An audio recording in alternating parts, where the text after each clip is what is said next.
Welcome. Today we're diving into the fascinating world of economic systems and their influence on global trade. Economic systems are the frameworks that countries use to manage resources, production, and distribution.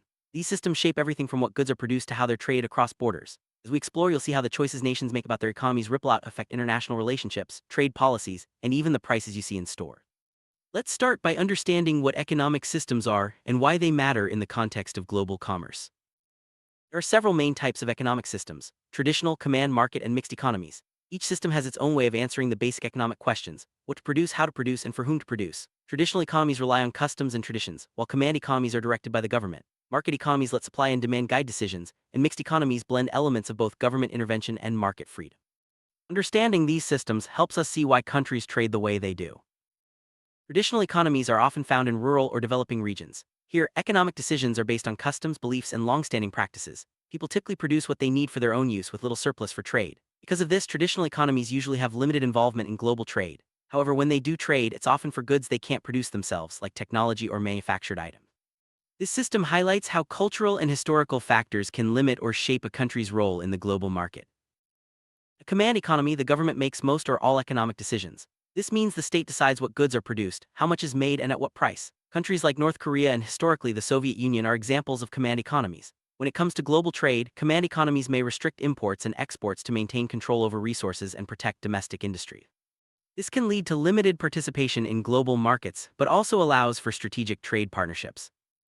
Market economies, like those in the United States or Australia, are driven by supply and demand. Businesses and consumers make decisions freely, and prices are set by the market. This openness encourages international trade, as countries seek to export goods they produce efficiently and import those they need. Market economies often have fewer trade barriers, which can lead to increased competition, innovation, and economic growth. However, they are also more exposed to global market fluctuation. Most countries today have mixed economies, combining elements of both market and command systems. Governments may regulate certain industries, provide social services, or set trade policies while still allowing private enterprise. This balance helps countries adapt to global changes and protect key sectors. Mixed economies can participate actively in global trade, but also use tariffs or quotas to support domestic industry. This flexibility is a key reason why mixed economies are common worldwide. Economic systems influence the trade policies countries adopt. For example, command economies may impose strict quotas or bans, while market economies favor free trade agreements. Trade barriers like tariffs, quotas, and subsidies can protect domestic industries but may also lead to trade disputes. The choice of economic system shapes how open or closed a country is to international trade, affecting everything from job creation to consumer prices. Globalization has made economic systems more interconnected than ever. Countries with open market systems often lead in global trade, forming alliances and trade blocs like the European Union or NAFTA. These partnerships encourage the flow of goods, services, and capital across borders. However, countries with more closed or controlled economies may find it harder to integrate, sometimes missing out on the benefits of global markets. The concept of comparative advantage explains why countries trade. Each nation has resources or skills that allow it to produce certain goods more efficiently than others. Economic systems determine how countries identify and capitalize on these advantages. Market economies, for example, quickly shift resources to industries where they have an edge, while command economies may prioritize other goals over efficiency. Developing countries often face unique challenges in global trade. Their economic systems may limit access to international markets, or they may rely heavily on exporting a few raw materials. Mixed or market-oriented reforms can help these nations diversify their economies and increase their participation in global trade.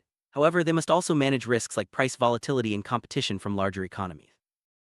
Technology plays a crucial role in shaping how economic systems interact with global trade.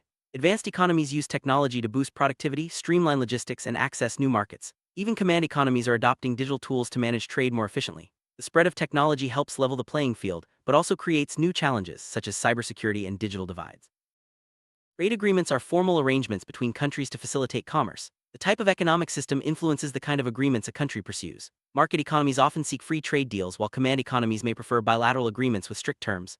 These agreements can open new markets, reduce tariffs, and encourage investment, but they also require negotiation and compromise.